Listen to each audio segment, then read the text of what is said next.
In this video, I'm going to be discussing my encounters and interactions with Papa Legba and how it began and how it started, so on and so forth. And I'm doing that because I know that there's other people out there like me that, has a similar interaction with mine. It may not be exactly, but maybe similar, because I haven't been initiated and I probably never will. And Spirit understands my reasons why, and they good, so I'm good. But for other people, I know that they say if you have not been properly initiated that you cannot work with loas or orishas, and that's just not true. In my experience, it's not true. When Spirit calls you, and it's nothing anybody can do about it. It's nothing nobody can say who a loa or a orisha can work with.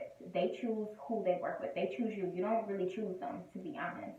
And I also say that if a spirit is calling you, I don't necessarily feel that it's dangerous. Now, it's different from you being called and you wanting to work with the energy because of the benefits of that energy.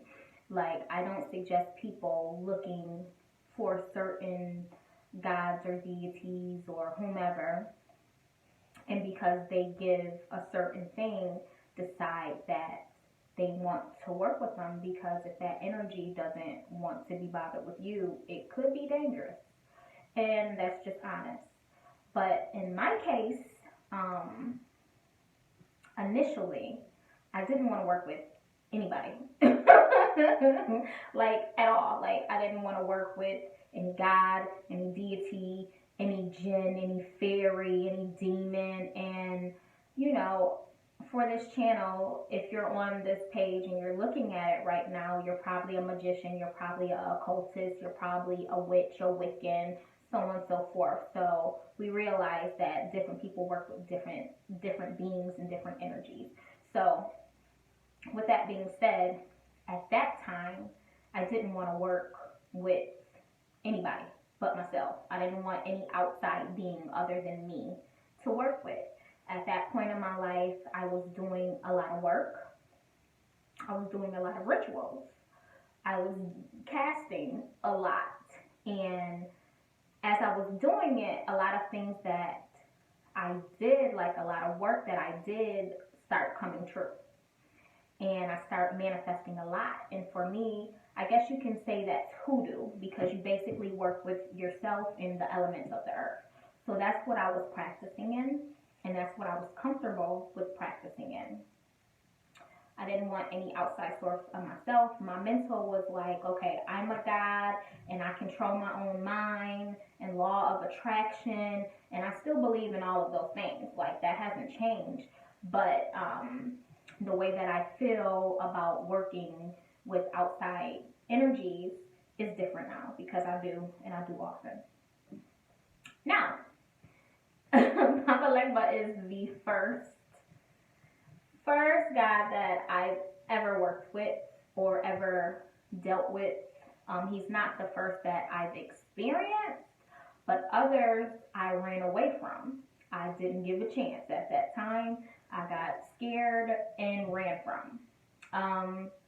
I'll make videos about those encounters as well. But for this, I say, I was doing a lot of work and a lot of things were coming true, and I manifested a new home, and we were moving in. I wanted to get home decor. So the first initial poke to me was I was looking on the internet and I seen statues, because I wanted to get like some statues and other things, but on the statue it said EXU. But I was really attracted to this statue, and it popped up out of nowhere, because that's not what I was looking for at the time. I was just looking for home decor, but that popped up. His statue popped up. And I was really attracted to the statue, and I was like, oh, that's dope. I want to get that for the house. It's nice. After that, After that, my daughter came to me and she's like, Mom, I want to work with Papa Legba. And at that time, like, it's no secret of what I do. I was casting a lot, I was doing a lot of work, and I don't hide anything from my family. I don't hide anything from my husband. I don't hide anything from my children. So I'm like, you know, they were tapped into a extent just because of me. She came to me and she said she wanted to work with Papa Legba. Now, at that time, I didn't want no parts of having any outside energy around me. So I'm like, why? Why? Why do you want to work with Papa Legba? I don't understand. And she's like, I just feel like I have to. I just feel like I need to. I really want to work with him. Now, mind you, my daughter is a lot stronger spiritually inclined than I am. And she experiences a lot more than I do. But at that time, I'm like, hell no. You're not working with Papa Legba or nobody else. But I didn't tell her that because I have an understanding with my children and we have a kind of open relationship to the point that I understand they portaled through me and they chose me as a mother and they wanted me for whatever spirit experiences and guiding. But I understand that their experience on this planet is theirs alone and their life path on this planet is theirs alone. And that's not on me to decide. That's on them to decide. With that being said, I was telling her, well, okay, if this is something that you want to do, you need to learn about Papa Legba. You can't just say, oh, I seen Papa Legba, I want to work with Papa Legba. You need to learn about Papa Legba, and you need to let me know, what does he want from you? What do you want from him? Why are you working with him? Facts about him. Where does he come from? Where's his origin? You need to let me know what's going on. I need some information about him before you decide to work with him. Don't bring no altars in my house, because at that point I didn't want her to try to sneak and work with him without my knowledge, because I'm saying no. So I'm like, okay, learn about him first and then I'll be accepting and I'll be supportive of your decision, but I want you to make a rational decision and I want you to learn before you jump into anything. You need to learn first. So she's like, okay, Mommy, that's fine. And she's like, okay, you need to order me some books because I don't have a credit card. So I'm like, okay, that's fine. So one of the books that I ordered her was the Encyclopedia of Spirits. Now, when the book came, I got it and I opened it, and the very first page that I opened to was his page, the information of his page. Now, I'm like, oh, okay, that's a coinky dink, but because my child wanted to work with him, I'm like, let me learn a little bit more about him because my baby wants to work with him. So I need to know what's going on with this deity. So I'm reading the information, so on and so forth. And then maybe a couple days after that, I had a dream about him. Now, in my dream, I woke up in a dream. I know other people experience that as well, but it felt really real. So I should have knew that it was a dream because it wasn't my house, but to me, it felt really real. So I woke up in my dream, and then I woke up to another dream, and I walked downstairs, and Papa Legba was sitting at a dining table. And he was talking to me, and he was asking me a question, and in this dream, I had a lot more knowledge than I do in the physical world. So he was asking me questions, and he still does that to this day. Like, he'll ask me stuff to see if I know, and if I don't, he'll tell me, but initially he asks questions first. So in this dream, it was the same way. So he asked me a question, I answered it, I went into the bathroom, in my dream I got a gun, and then I came out, and I'm like, you better get out of here, because I don't know you, and you better get out of here before I shoot you. So I looked in his eyes, and I'm like, Papa Legba? And he's like, yeah. And he smiled at me, and he got up, and he touched my shoulder, and he walked off. So when I woke up, I was freaking out, like, oh my God, you just told Papa Legba you was going to shoot him in a dream. Are you crazy? You don't disrespect the gods. What is wrong with you? So on and so forth. So when I woke up, I'm like, I'm sorry. I did not mean to disrespect you in any way. I did not know it was you. Now, mind you, when I have dreams, I dream of beings all the time. and I have interactions with them all the time. I didn't know it was him.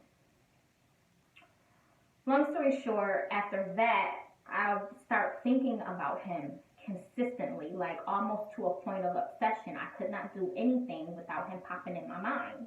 And I'm like, yo, what the fuck is going on? Like, this is crazy. Why do I keep thinking about him like this? But I could not stop thinking about him. So I had a dream, and I was told to make an altar, how to set up the altar, what to do. So I created the altar. After I created the altar, the thoughts stopped. Like, I didn't think of him as much as I did prior to creating this altar. So I was talking to a friend of mine, which is a mambo, and I was telling her, like, you know, I want more interaction with him, and I want to know more about him because he clearly called to me to work with me. So I want to work with him because at that point, he really wasn't coming around me like he did in the beginning. And I really wasn't getting, after I created my altar and I was serving every Monday, I really didn't get that much interaction from him. You know, as far as him coming in my dreams and things, I really didn't experience him that much anymore. So I'm like, okay, I want to experience him, and I want to have a relationship with him, and I want to know, you know, what he wants from me, because he clearly called to me. So she gave me a crossroad ritual to do, and and I won't say who she is that did this, because people will probably be like, oh, you shouldn't have did that, but she is a mambo, and she did give me the information, and she did give me the ritual to do. So I did it. I came home, and I sat on the couch, and I looked over, and he was sitting on my couch. And I'm like, oh, okay. So I'm like, hey, he didn't say much. He gave me a nod. We really didn't talk that night. I went to sleep, but he did sit next to me. I fell asleep. And after that, that's when he started interacting with me more, but he would interact with me through my dreams. And I talked to a friend of mine, and she's like, because I'm like, at first I'm like, yo, am I tripping? Because he sat next to me on my couch, and this is the real world. Like, this is the physical world. How did he get here? Like, how did he come here? And she's like, you know, it depends on your gift of how he interacts with you. So it depends on where you are. He very well could come, you know, and kick it with you here. It just depends on where you are with your gifts. So I'm like, oh, okay. But ever since, he normally comes to me in my sleep, unless I'm fucking up. But yeah. But I will say that when he comes, he's a very loving energy. He jokes a lot. He plays a lot. He's very loving. He's very kind. He's a very kind energy. Very, very kind. Like the other day, on Monday, I was, you know, setting up my offering, so on and so forth. And normally he wants me to drink with him. Like, you take a shot when you do your offering. And I was telling him, like, I cannot keep drinking this rum because it is tearing my stomach up. And he goes, you gonna be all right? You tough, right? When I tell you I died laughing, like, yo, he is hilarious. Like, he cracked jokes, and, you know, that's just his energy. But what I will say about Papa Legba is, if you have any fear in your heart, I do not suggest you working with Papa Legba, because he gonna put you through some tests. If you don't have a pure heart, I do not suggest you working with Papa Legba. I will say that a lot of people think, like, you might be able to fool me or other people, but ultimately, you cannot fool these gods. They see the real you. They see the actual you. They see who you truly are. So if you come in with some mess, they see it and they know, okay? So I would, you know, I will say that having Papa Legba in my life has changed my life for the better. And it has been really life-changing for me. It's made me find my purpose and who I truly am as a person. Like, we've had discussions as to, like, when I was doing work and I wasn't working with anyone and I was just doing spell work on my own, or I thought on my own, but when I was doing work, a lot of times me casting would work because it's in my blood, it's in my bloodline, it's in my DNA. It comes from my ancestors, it comes from my spiritual core, you know. So I was thinking it was just me, but ultimately I got a whole spiritual team that was assisting me with what I was doing, but I wasn't aware of it at that time. I just thought it was shit of me, it's just me, but really it's not. A lot of times when you're working with whomever you're working with, you're taking that aspect of yourself, like it's an aspect of you, like it's a part of you. So you're actually freeing and liberating and uplifting a part of yourself. So, you know, who comes to me, a lot of times we have a lot of things similar to each other, but really it's because we have that being is an aspect of me that is working with me, through me, for me, and it's going to take you to your highest good, whatever that might be. It's going to take you to your highest self. You're going to grow, you're going to learn. I know for sure that I'll probably never ever be initiated through a high priest or priestess, but I know that I have been initiated through spirit. I know that I have